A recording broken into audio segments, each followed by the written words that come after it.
financial decisions when you are married dan not married. Oke. Apa bedanya? Tipsnya apa? Oke.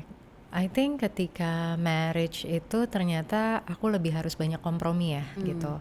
Dan aku menikah mungkin di usia yang menurut aku cukup matang, baik aku dan suamiku. So we compromise a lot lah gitu. Umur berapa kalau boleh tahu? 29, dia 30. Karena kita sama-sama kerja di bank, sama-sama ikut program, kurang lebih gajinya kita sama-sama tahu lah. Ikut program maksudnya Iya, MT, management trainee. Oke. Iya, iya. Cuma memang dia 2 tahun lebih awal gitu, tapi kurang lebih kita tahu lah gitu. Dulu tidak menyangka garis start yang gajinya agak shock juga sih dulu, kok gue nekat ya nikah gitu dengan gaji segitu. Tapi we made it. Jadi yang aku suka dari suamiku itu dia full of data. Dia punya data dari gaji pertamanya dia sampai gaji bulan lalu masih ada. Ada data, maksudnya dia tulis di Excel? Yes.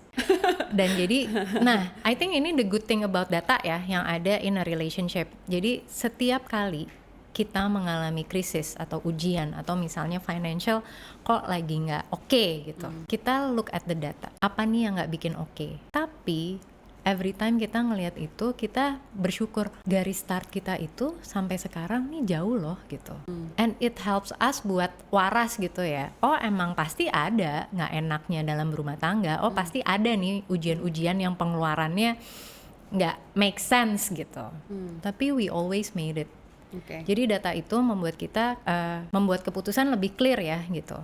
Ini mau seperti apa, solusinya apa, dan lebih jelas ketika oke, kita harus pakai nih dana darurat gitu untuk keperluan itu.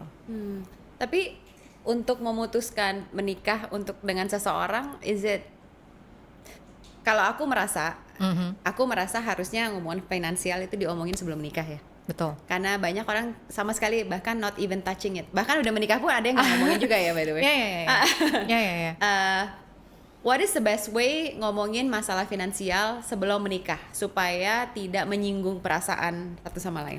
Oke, aku cerita based on my ex, ini aku ya gitu. Jadi waktu dari pacaran aku langsung bilang, my financial insecurities adalah aku takut banget tidak punya uang, tapi aku punya tabungan nih segini. Aku sekarang tidak punya hutang, tapi mungkin keluargaku ada. So if you wanna start financial conversation, be honest about yourself. Tapi hal terburuknya ketika aku memberikan advice seperti itu, tidak semua pasangan bisa menerima. Oke, biasanya yang susah diterima adalah ketika mereka mengetahui hutang keluarganya.